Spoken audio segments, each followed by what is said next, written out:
welcome to the new video. Today I'm going to be talking about this album right here, Injustice for All. Metallica Injustice for All was an amazing album. I had become a fan a year before this came out, so you heard my whole Metallica, McDonald's, and Motley Crue story thing there. So when this album came out, I had listened in Garage Days Revisited and Master Puppets. Master Puppets has grown on me. It took a little while to get into, but I liked them. I liked it.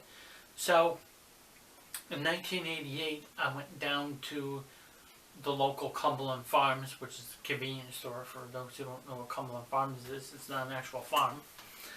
But they had a magazine stand, and on their magazine stand they had this like note posted. This is not a library. Don't sit here and read books and stuff like that. So they didn't want people sitting there conjuring around reading the magazines and whatnot. So I'm like, okay, by that time I was just grabbing Hit Parade Circus, you know, Rip Faces and Metal Edge and all those other metal magazines, and I would just randomly just buy them anyways. Oh, here's the new issue, I'm going to buy it. So I bought it, and I believe it was Hit Parade Circus, I can't remember which one, probably Hit Parade. And about halfway home, I was curious. I'm like, oh, let me just take a quick look at this here. And I looked on the back and I saw the full color ad page for this. And I was just like, wow. I go, this looks awesome. You know the whole thing, don't judge a book or an album by its cover. Well, I did, and I was right. Because I looked at this and I was like, that's going to be an awesome album. And of course, throughout the 80s, usually, most of the time, the albums that released were awesome anyways. Especially by these, you know, good bands. So I got home and I was like, alright, well, Jesus, it doesn't say when, it just says soon. So I went down to the local record store and I wound up buying this on tape cassette, even though it's an album review thing. Anyways, bought this on tape cassette and I loved it. I loved the Blackened and Justice for All that followed. Every single song, it just had this unique, cool tone to it. Even if you turn too much, it's too like low end or something. If any of you have actually ever cranked this one, it was such a great album. The songs, the guitars, the drumming on this was phenomenal. Lars Ulrich did a wicked job at drumming. I mean, it's just this drum patterns. It wasn't the usual going across the toms or doing snare hits and stuff like that. It was just these little confusing, weird drum fills that he did on this album. It's just such an incredible album.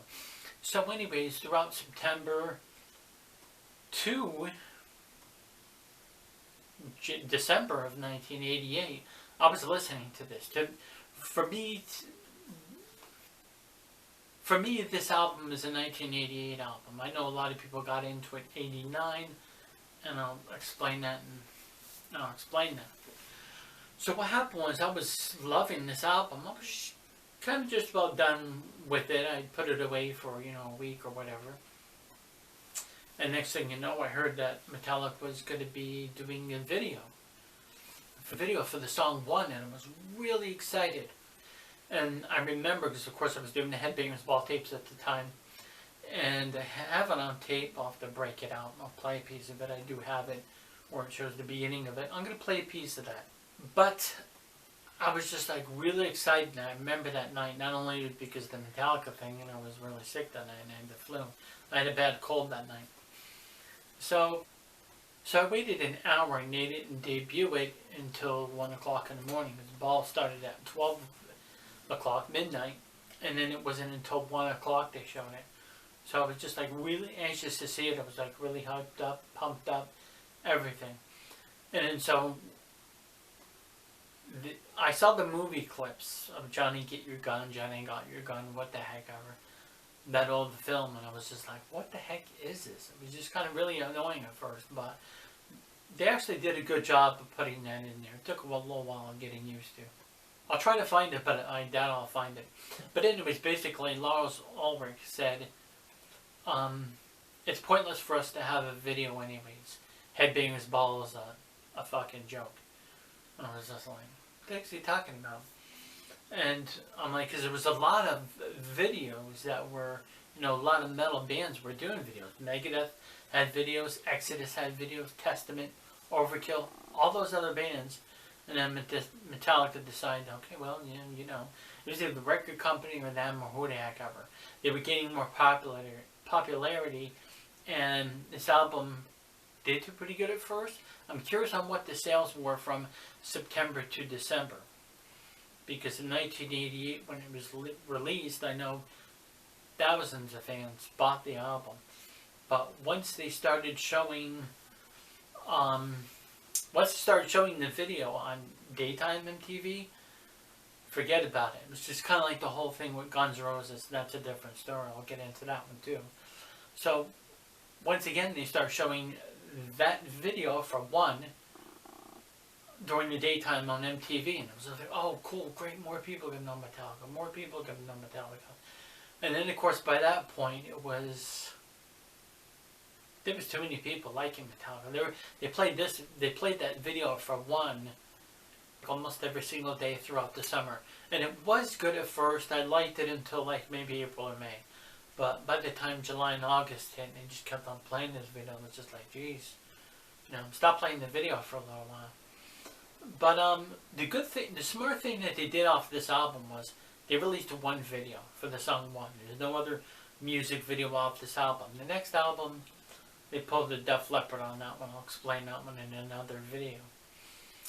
But I really like this album. I'll say it was like unfair to Jason because you can't really like hear the bass and stuff. Yeah, you don't hear any like really bass lines. You hear that low end bass, like I said, when you crank it up. Anyways, this album for me is just, it's an awesome album. The song structure, let me just go right down to it. The songs and stuff like that. Never mind it. It gained popularity and it was annoying, but what catapulted them into get to the songs. Blackened was a fast, thrashy kind of song. You know, stuff we used off Master of Puppets. Not that every single song was fast off Master of Puppets, but it was the next step up. It was the next step up, and I love that tone of this album. And Justice for All, the guitar layers on there, and the guitar parts and everything. You just hear guitar in the back. They layered it like crazy. There's like, I don't know how many layers of guitar on there. They really did a good job though, because it sounds really cool. I don't want to say beautiful, but it sounds really cool, and it just sounds really, awesome that they did that. Like I said, the drums on it, Kirk Hammett's solos, I'm screaming, but it was slightly turned down. Some people consider this their sellout album too. I don't whatsoever, or even the Black Album. Some people consider that the sellout album. I don't.